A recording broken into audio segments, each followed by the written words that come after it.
हाय दोस्तों, हम पिछले वीडियो में पढ़ चुके हैं आर.एस. अग्रवाल चैप्टर के संख्या पद्धति का प्राकृत संख्या, पूर्ण संख्या और संख्या कैसे बनता है।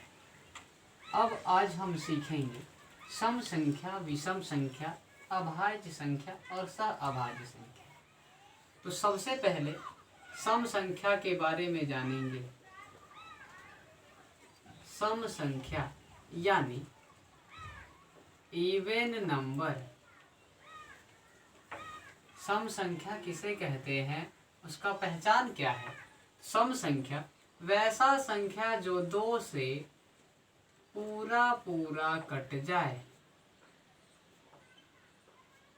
वह संख्या जो होगा सम संख्या होगा। या इसका पहचान है इकाई वाले स्थान पर 0, 2, 4, 6 और 8 इन्हीं 5 अंकों में से कोई अगर आता है तो वह संख्या होगा, सम संख्या होगा। जैसे 286 एवं 205, दोनों को देख लेना है कौन सम है और कौन सम नहीं है। तो इसके इकाई अंक पे 6 है, इस चलते ये जो संख्या होगा सम होगा। और इसके इकाई स्थान पे 5 है, ये जो संख्या होगा सम नहीं होगा। दोनों को जांचते हैं 2 से भाग दे करके। 2 से 286 में अगर भाग देते हैं, 2 एकम 2, 8 2 चौके 8 और 6 2 तिया 6। ये जो 286 है 143 बार में पूरा पूरा कट गया। ये जो संख्या 286 होगा सम होगा। चूंकि हम पहले भी कह चुके हैं कि इकाई वाले स्थान पे 6 है, इस चलते ये जो संख्या होगा सम संख्या होगा। अब 205 को देख लेते हैं। 2 से भाग दे करके 2 एकम 2, 0 0 5, 2 दूनी 4, यहाँ एक शेष बच गया। इस चलते ये जो संख्या होगा सम नहीं होगा, क्योंकि इसके इकाई अंक के जगह पे 5 है। या हम ये भी कह सकते हैं कि वैसा संख्या जिसे 2 से भाग देने पर एक शेष आता हो, सम संख्या नहीं होगा। जो पूरा पूरा कटेगा वही सम संख्या होगा, या इकाई वाले स्थान पर इन 5 में से कोई आ जाए। अब हम अगला देखेंगे विषम संख्या। तो विषम संख्या के बारे में जानेंगे और किसे कहते हैं और क्या पहचान है। विषम संख्या यानी ऑड नंबर। तो वैसा संख्या जो 2 से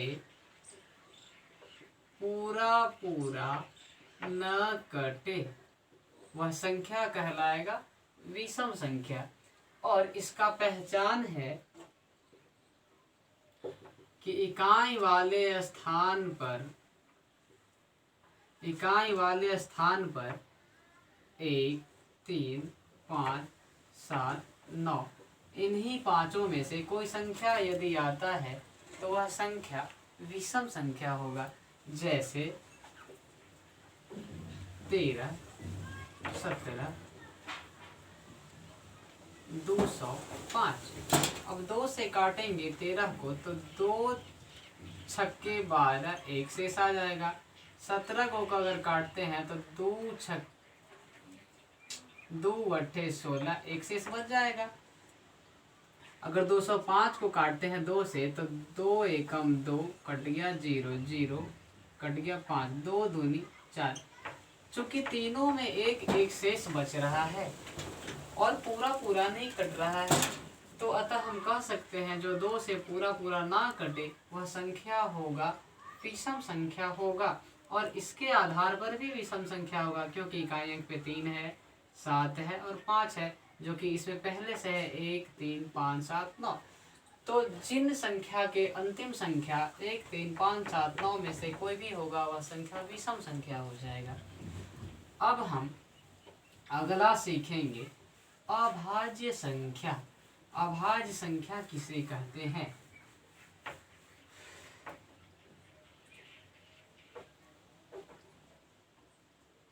अभाज्य संख्या यानी प्राइम नंबर। तो अभाज्य संख्या वैसी संख्या होती है जिसके केवल और केवल दो गुणनखंड हो, तीसरा गुणनखंड नहीं हो, वह संख्या अभाज्य संख्या कहलाता है। और एक बात और याद रखने वाली है कि सबसे छोटी अभाज्य संख्या, सबसे छोटी अभाज्य संख्या 2 है, जो परीक्षा में भी पूछा जाता है। तो अभाज्य संख्या कौन कौन हो जाएगा? 2, 3, 5, 7 डॉट डॉट और भी। तो अब हम इन चारों को देखेंगे गुणनखंड बनाकर कि क्या इसका 2 ही गुणनखंड है या इससे अधिक बनता है। 2 का कर लेंगे, 3 का कर लेंगे, 5 का कर लेंगे और 7 का कर लेंगे। तो 2 से लगेगा, एक बार में इसका गुणनखंड बन जाएगा 2 और 1। 3 का कर लेंगे, 3 से एक बार में इसका गुणनखंड 3 और 1। 5 का कर लेंगे तो बनेगा 5 और 1। इसी प्रकार 7 का करेंगे तो 7 और 1। केवल 2 गुणनखंड बना है, 1 2 1 2 1 2 1 2। इन सभी में केवल और केवल 2 गुणनखंड आए हैं। तो इसलिए हम कह सकते हैं कि 2 3 5 7 जो है अभाज्य संख्या है। अब हम अगला सीखेंगे सह अभाज्य संख्या। सह अभाज्य संख्या यानी को प्राइम नंबर। तो सह मतलब होता है 2 का जोड़ा। तो अभाज्य संख्या वैसा 2 अंकों का जोड़ा रहता है जिसका मसा केवल और केवल 1 आता है। जिन 2 संख्याओं का मसा 1 हो वह संख्या सह अभाज्य संख्या होगा। जैसे 3 और 5, 7 और 9, 11 और 13 इत्यादि इसी प्रकार से। अब हम देख लेंगे इन दोनों का मसा निकाल के कि एक ही मसा आता है या दूसरा आता है। तो 3 और 5 का मसा निकालेंगे। 3 एकम 3, 2 3 में लगाएंगे, 2 एकम 2, 1 2, 1 दूनी 2। तो इसका जो मसा आया 1 आ गया। तो 3 और 5 सहअभाज्य संख्या होगा। ठीक उसी प्रकार 7 और 9 को देखते हैं। 7 एकम 7, 2 आएगा, 2 तिया 6, 1 दूना 2। इसका भी मसा जो आया 1 ही आया। और जो 11 और 13 का मसा आएगा ये भी 1 ही आएगा।